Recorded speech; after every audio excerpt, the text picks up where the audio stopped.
Assalamualaikum warahmatullahi wabarakatuh. Selamat siang. Berjumpa lagi di mata kuliah Pendidikan Budaya Anti Korupsi. Pada siang hari ini kita akan belajar tentang dampak masif dari korupsi ya. Jadi nanti di akhir perkuliahan mahasiswa diharapkan mampu mengetahui akibat korupsi, kemudian memiliki empati pada korban korupsi, serta mampu menghindari perbuatan dan perilaku korupsi.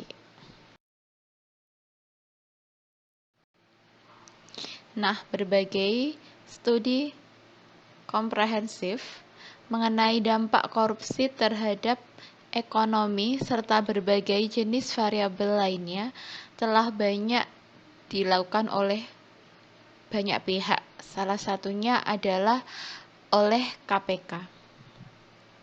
Jadi korupsi tidak hanya menimbulkan efek pada satu aspek kehidupan saja, tetapi juga menimbulkan efek domino yang meluas terhadap eksistensi suatu bangsa.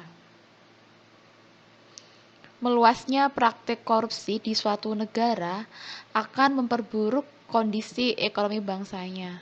Misalnya, harga barang menjadi mahal, kemudian kualitas yang buruk dari barangnya, akses rakyat terhadap pendidikan dan juga kesehatan pun juga menjadi sulit. Kemudian bisa jadi keamanan suatu negara juga akan terancam, kerusakan lingkungan hidup dan sebagainya. Korupsi ini merusak karena keputusan dari sebuah kepentingan yang penting itu dilakukan atau ditentukan oleh motif dari para pengambil keputusan tanpa memperdulikan konsekuensinya terhadap masyarakat luas. Nah, kalau yang di bidang kesehatan apa nih salah satunya ya, karena kita bergerak nanti di bidang kesehatan.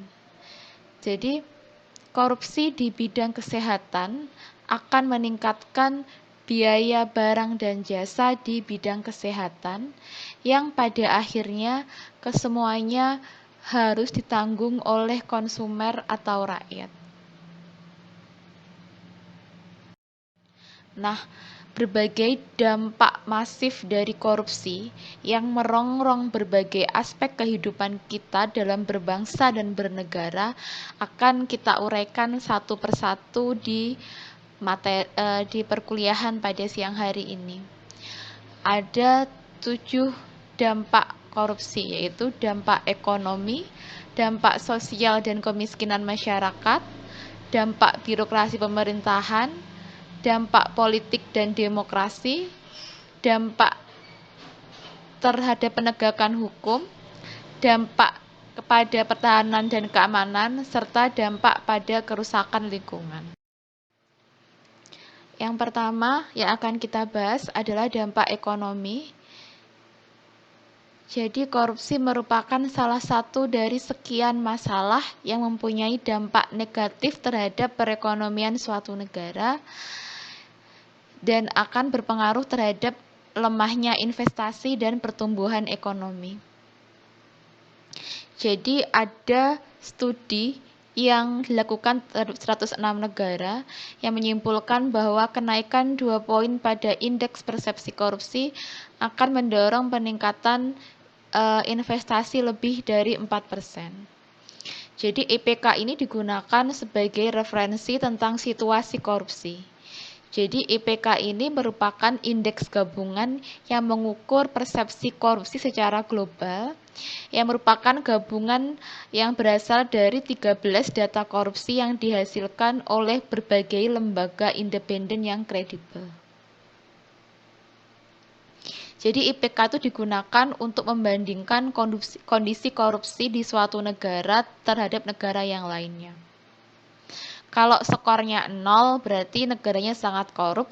Kalau skornya sampai 10 atau 100 yang digunakan di Indonesia berarti dikatakan bahwa dia sangat bersih dari korupsi. Nah, Ternyata berapa sih skor IPK dari Indonesia itu adalah pada skala 32 dari 100 poin. Jadi lumayan sangat banyak ya yang korupsi gitu ya. Nah, korupsi ini membuat sejumlah investor itu akan kurang percaya untuk menanamkan modalnya di Indonesia dan nanti lebih memilih untuk menginvestasikannya ke negara-negara yang lebih aman. Jadi orang itu tidak mau berinvestasi pada negara yang korup itu karena menurut mereka negara tersebut tidak akan memberikan keuntungan seperti yang diharapkan oleh para investor. Bahkan mungkin modal mereka pun mungkin akan hilang dikorupsi oleh para koruptor. Selain itu juga adanya bantuan dari negara donor, kalau misalnya kita mengalami dampak ekonomi yang cukup besar itu tidak akan diberikan kepada negara yang mempunyai tingkat korupsi yang masih tinggi. Makanya menyebabkan kerugian yang sangat besar bagi negara dengan IPK yang rendah karena tidak ada bantuan dari negara donor sehingga akan mempengaruhi pertumbuhan ekonomi suatu negara.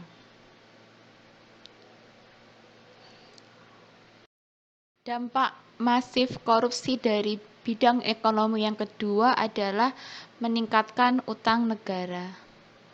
Kondisi perekonomian global yang mengalami resesi melanda semua negara ya, termasuk di Indonesia. Nah, kondisi ini memaksa pemerintah untuk melakukan utang untuk menutupi defisit anggaran. Salah satunya ya mungkin ketika saat pandemi seperti sekarang, diketahui bahwa Indonesia pun sudah masuk ke fase resesi. Nah, adanya korupsi ya, apalagi kalau sekarang itu adanya korupsi dana bantuan, itu parah sekali ya, dan itu akan memperparah ekonomi suatu negara. Ketika utang luar negeri terus meningkat ya, dan bahkan pada tahun 2013 nih, jumlah utang pemerintah Indonesia itu sudah mencapai 2.000 triliun lebih ya. Jumlah ini tuh naik 95,81 triliun dibandingkan posisi pada Agustus tahun 2013. Dibandingkan dengan utang pada tahun 2012 akhir yang hanya sampai 1.900 triliun lebih, maka utangnya ini naik cukup tinggi hanya dalam hitungan bulan. Yang ketiga adalah menurunkan pendapatan negara. Pendapatan negara per kapita yang kita singkat sebagai PDB per kapita di Indonesia termasuk rendah. Jadi pada Mei tahun 2013 berada pada angka 4.000 US dollar. Dibandingkan negara maju itu sangat jauh tertinggal Indonesia. Pada tahun 2010 saja tuh si Qatar dan itu sudah mencapai 43.000 US dollar dan Belanda mencapai 38.000 US dollar. Kenapa? Karena pendapatan negara terutama berkurang karena menurunnya pendapatan negara dari sektor perpajakan. Pajak ini akan menjadi sumber untuk membiayai pengelolaan pemerintah dalam menyediakan barang dan jasa publik. Maka pada umumnya itu perdagangan di daerah-daerah itu banyak tuh yang ilegal dan tidak membayar pajak, tidak resmi izinnya, bahkan banyak yang dilanggar. Kondisi penurunan pendapatan ini juga diperparah dengan adanya korupsi pada pegawai pajak untuk memperkaya diri maupun kelompoknya. Bahkan ada kasus fenomenal di mana seorang pegawai pajak golongan 3A menggelapkan pajak negara sekitar 26 miliar. Nah, itu baru hanya satu kasus, belum ke kasus-kasus yang lainnya. Yaitu mungkin salah satu alasannya ya, kenapa kalau kita bekerja di bidang perpajakan tuh gajinya lumayan tinggi tuh harapannya ya biar tidak korupsi, tapi ya ternyata memang karena orangnya dasarnya tetap aja korupsi, padahal sudah gede loh gajinya ya. Kemudian dampak korupsi yang keempat dari dampak ekonomi adalah menurunkan produktivitas. Lemahnya investasi dan pertumbuhan ekonomi serta menurunnya pendapatan negara akan menurunkan produktivitas. Tentu saja akan berdampak kepada meningkatnya angka pengangguran. Data Februari tahun 2013, angka pengangguran terbuka usia 15 tahun ke atas mencapai 5,92%. Dan setara dengan berapa? 7 juta lebih jiwa. Dibandingkan negara maju, angka di Indonesia itu tinggi sekali dibandingkan dengan Belanda dan Denmark yang hanya mencapai 3%. Bahkan dibanding negara tetangga kita ini sesama Asia Tenggara ini, Kamboja itu cuma 3,5%, bahkan di Thailand cuma 2,1%. Ujung dari turunnya produktivitas suatu negara itu nanti akan berdampak kepada peningkatan kemiskinan masyarakat.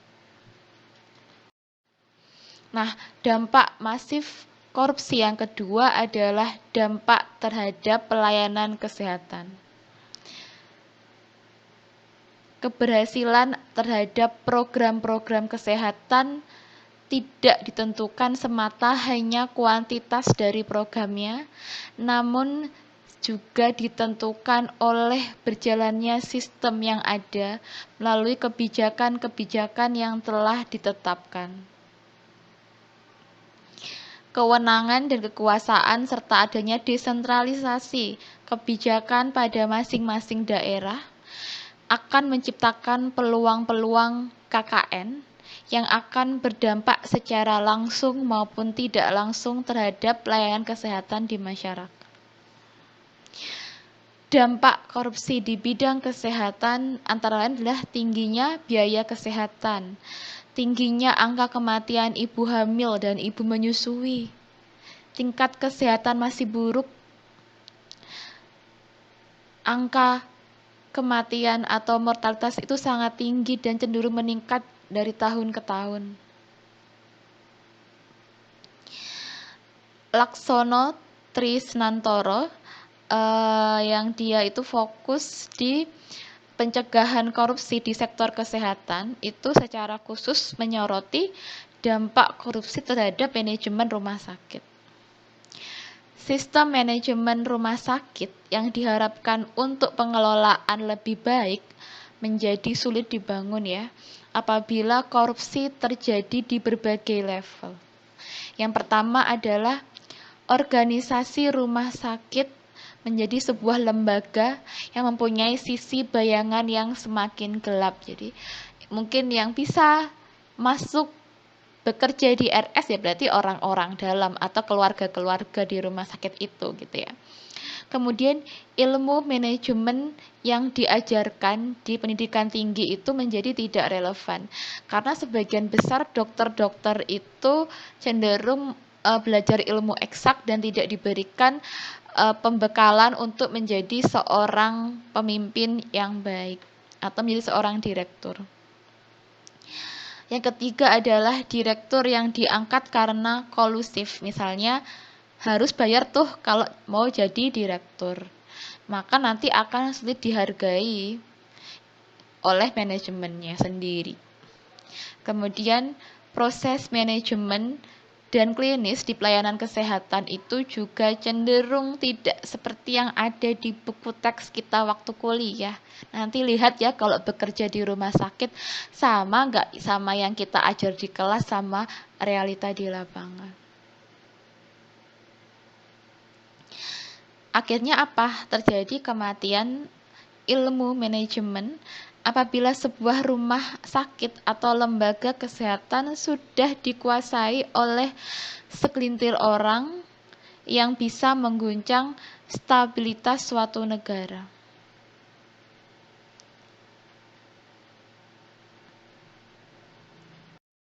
Yang ketiga adalah dampak sosial dan kemiskinan masyarakat. Korupsi akan berdampak merusak kehidupan sosial di dalam masyarakat. Kekayaan negara yang akan dikorup oleh segelintir orang itu tentu akan berdampak kepada kemiskinan pada suatu negara. Korupsi ini kenapa sih bisa bikin kemiskinan gitu ya? Karena korupsi itu akan menyebabkan melambatnya laju pengurangan kemiskinan. Bahkan terjadi peningkatan kemiskinan. Karena apa? Karena korupsi itu menghambat laju pertumbuhan ekonomi. Yang kedua adalah ketimpangan pendapatan akan berefek buruk terhadap pertumbuhan ekonomi. Sehingga jumlah orang itu yang menjadi miskin akan bertambah. Korupsi itu juga menyebabkan penghindaran terhadap pajak, adanya administrasi pajak yang lemah, dan pemberian hak istimewa yang cenderung berlebih terhadap kelompok masyarakat yang memiliki akses kepada kekuasaan yang tinggi. Sehingga akibatnya apa? Yang kaya akan semakin kaya, yang miskin akan semakin miskin. Masyarakat yang miskin akan sulit memperoleh makanan pokok, konsumsi zat gizi yang sehat, kemudian menyebabkan gizi buruk. Jadi gizi buruk itu tidak hanya masalah di bidang kesehatan, tetapi juga merupakan dampak dari adanya korupsi. Dampak yang ditimbulkan oleh gizi buruk menyebabkan biaya subsidi kesehatan akan semakin meningkat. Kita tahu bahwa gizi buruk ini menyebabkan lebih dari separuh kematian bayi, balita, serta ibu. Yang akibatnya nanti namanya Human Development Index atau HDI-nya akan semakin rendah. Yang kedua adalah tingginya angka kriminalitas. Korupsi menyuburkan berbagai jenis kejahatan lain di masyarakat. Semakin tinggi tingkat korupsi, semakin besar pula kejahatannya. Ada pertalian erat antara jumlah korupsi dengan jumlah kejahatan. Ketika angka korupsi semakin meningkat, maka angka kejahatan pun juga meningkat. Sebaliknya, bila hasil dikurangi, maka kepercayaan masyarakat terhadap penegakan hukum juga meningkat. Dengan mengurangi korupsi, angka kejahatan pun secara tidak langsung juga akan turun. Angka kejahatan itu akan berkurang jika timbul kesadaran pada diri masyarakat. Bahkan menurut KPK tahun 2013, setidaknya setiap 91 detik kejahatan muncul selama tahun 2012. Tindakan kriminal ini sebenarnya bukan hanya muncul dari diri pelaku, tetapi juga oleh dipicu tingkat kemiskinan yang tinggi.